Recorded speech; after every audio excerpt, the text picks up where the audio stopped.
Today, let's stoke house prices some more.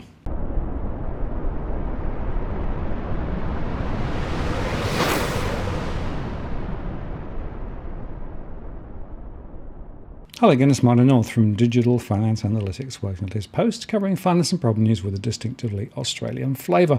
Well, you know, I've been discussing quite frequently the stupidity of programs that try to pull more people into the property market and essentially lift prices further. For example, in Western Australia, the federal and state incentives for homeland packages, which valued somewhere between $50,000 and $60,000, lifted home prices by $50,000 or $60,000. It's a net zero-sum game, and yet governments all over the country keep doing it. And we've got another example now. The Victorian Government has launched a $500 million Homebuyer Fund, under which it will pay 25% of the property purchase price if eligible borrowers have a 5% deposit. The state has introduced the Victorian Homebuyers Fund, the VHF, which is expected to support more than 3,000 home buyers.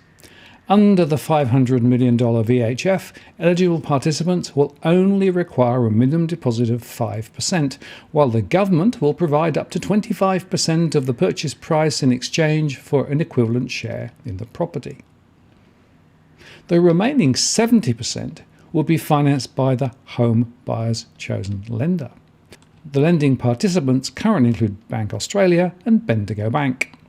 The fund is an expansion of the government's $50 million Homes Vic Shared Equity Initiative, which was a pilot program that supported more than 355 households to buy their first home.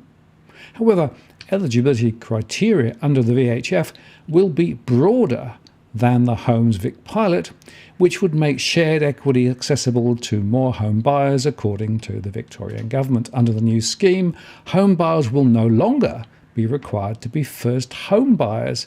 They can also buy in a broader range of locations and have higher household incomes compared to the earlier pilot. To be eligible to participate in the fund, home buyers will need to first be an Australian citizen or permanent resident over the age of 18 years who currently do not have an interest in a property and who meet the income thresholds.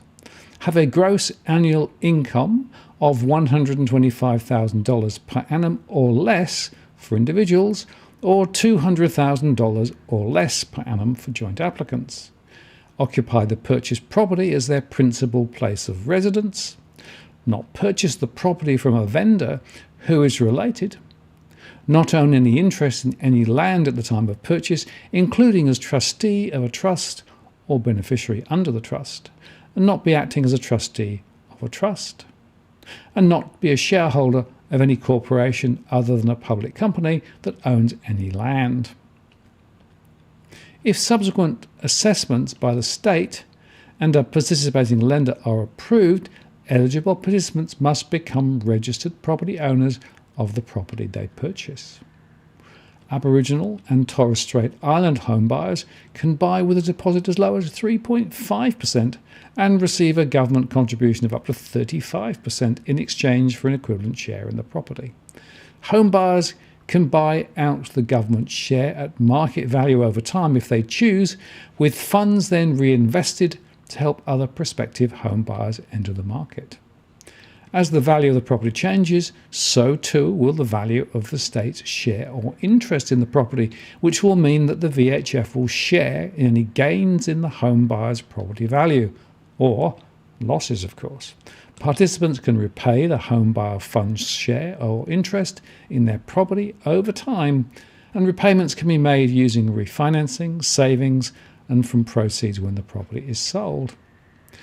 Eligible participants can purchase in any location in metropolitan Melbourne and will be provided with regional options when searching for a property.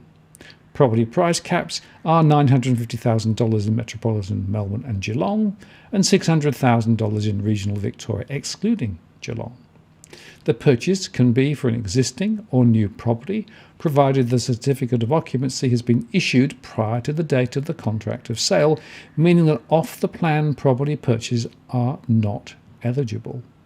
The property must be vacant when purchased, or, if under a lease, The lease must expire within 12 months of the acquisition date, and any tenants must vacate the property. And fund participants are still eligible for other Victorian Government housing schemes, including the First Home Owner Grant and First Home Buyer Stamp Duty concessions or exemptions. Commenting on the initiative, Victorian Treasurer Tim Pallas said that the coronavirus pandemic has heightened financial pressures for home buyers and highlighted the value of having stable, affordable, secure and safe housing. He said it can take years to save for a deposit. Through our Victorian Homebuyers Fund, more than 3,000 Victorians are expected to enter their own homes sooner. This will make it easier to secure your own home, and we're proud to play our part in helping Victorians realise this dream, because there's no place like home, and we want every Victorian to know that feeling. The Treasurer said people will still need to be able to demonstrate they can put together a deposit, and banks would assess credit scores and capacities to meet mortgage repayments. Despite the economic effect of the pandemic, house prices in Melbourne and the rest of the state have broadly been rising, locking more people out of the market. Mr Pallas denied the scheme would further push up house prices, something some economists say can be caused by tax breaks and incentives for homeowners. Well, I have to say I'm in that camp. This will force prices higher. But he said it's not something that will effectively augment the price. That is absolute rubbish. It will. There's no doubt in my mind. We're not putting more money into people's pockets. We're giving them the opportunity to participate in a competitive market. The state's coffers are still greatly affected by the impact of the pandemic, with the latest budget projecting debt hit $156 billion by 2025. Mr Pallas defended the extra $500 million in spending, saying the revenue will be returned to the state. People need assistance all the way through the pandemic as the economy grows, he said. And more importantly, we can't use the pandemic as an excuse to be a one-trick pony. As part of the revenue-raising measures of its budget, the government increased premium land tax and stamp duty and introduced new windfall gains taxes. Shadow Treasurer David Davis accused the government of contributing to the housing affordability crisis.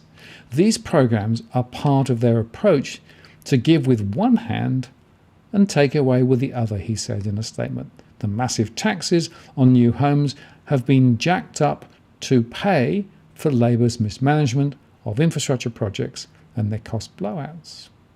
And meanwhile, the Real Estate Institute of Victoria welcomed any support from government that assists more Victorians to enter and remain in the property market. The Victorian Homebuyers Fund seems to be a sensible policy that will be particularly helpful to first-time entrants to the property market, REIV Chief Executive Gil King said. But of course, all those in the property market would want to praise to the heavens this particular initiative. But I think there are two observations. First, there is evidence, wide evidence actually, that these sorts of initiatives do lift house prices, and I expect the same here. And secondly, experience from the UK shows that these shared equity schemes actually are more worrisome than not, insofar that there are often rules under which you can and can't sell, and there have been a number of examples in the UK where people have tried to sell, but then actually not realise what they thought they were going to realise in terms of value from the property, and they get stuck. So shared equity is certainly not a silver bullet, and more government support to the housing market like this is certainly not a silver bullet either. What we need to do is we need to get credit lending under control, and we need to get house price growth under control, and we need to get real incomes for real households to start growing. That would solve the problem in a much more structural way than this sticking plaster and string approach. But by the way, I expect other similar initiatives to be paralleled across the country, because pretty much every state will be desperate to throw even more petrol on the property fire to try and drive growth and recovery out of COVID. But it doesn't make it a sensible strategy, and it doesn't make it right. I'm Martin North from Digital Finance Analytics. Many thanks for watching, and I'll see you again next time.